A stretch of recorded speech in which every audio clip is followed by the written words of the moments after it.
GDF Suez est aujourd'hui un leader mondial de l'énergie et de l'environnement. Le groupe est le premier acheteur de gaz en Europe. Il exploite le premier réseau européen de transport et de distribution.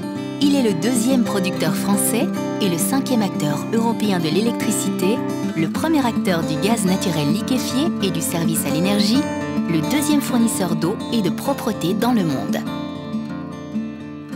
GDF Suez Énergie France, avec 10 000 collaborateurs, dispose d'atouts et d'actifs stratégiques tant sur le marché du gaz que celui de l'électricité. Premier fournisseur de gaz en France, deuxième producteur et commercialisateur d'électricité en France, GDF Suez place au cœur de sa démarche l'importance d'un mix énergétique complet et équilibré. Le groupe dispose d'un parc de production diversifié, en majorité composé d'énergies renouvelables comme l'hydraulique et l'éolien. Le reste provenant de capacités nucléaires et thermiques. GDF Suez développe de nombreux projets de centrales à cycle combiné gaz en France. La centrale de Sycophos à Fos-sur-Mer, mise en service en septembre 2009, les centrales de Combi-Golf à Fos-sur-Mer et SPEM à Montoire de Bretagne, mise en service en 2010. Une telle source de production offre de réelles performances dans une démarche de développement durable grâce à l'utilisation du gaz naturel comme combustible et d'une technologie à très haut rendement. Une de nos belles réalisations, située à Dunkerque et mise en service en 2005, la centrale à cycle combiné DK6 est unique au monde.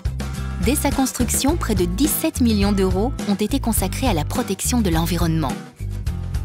Le caractère unique de DK6 est de brûler de manière mixte le gaz naturel et le gaz sidérurgique à grande échelle pour une puissance de 800 MW.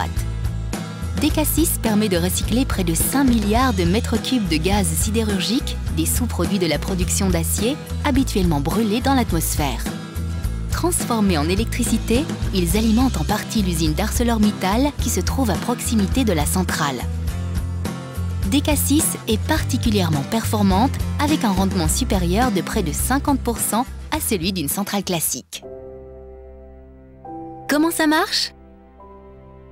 Un cycle combiné regroupe deux cycles en un, chacun produisant de l'électricité.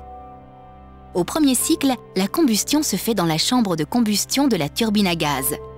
Les gaz de combustion chauds entraînent la turbine à gaz. Un compresseur comprime l'air dans la chambre de combustion où est injecté le gaz naturel et le mélange s'enflamme, produisant des gaz dits de combustion qui font tourner les ailettes de la turbine. Les ailettes entraînent un arbre qui, couplé à un alternateur, produit de l'électricité.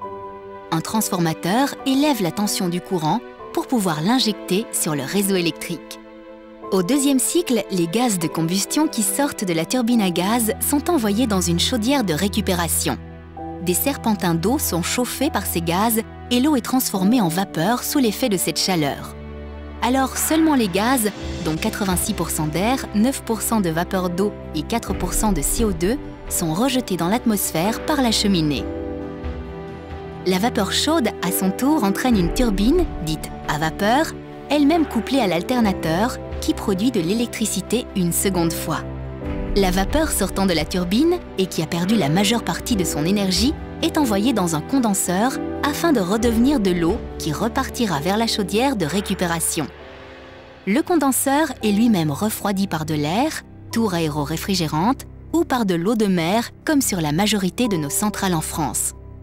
Dans ce cas, l'eau est toujours restituée au milieu à une température n'impactant pas l'environnement. GDF Suez, redécouvrons l'énergie.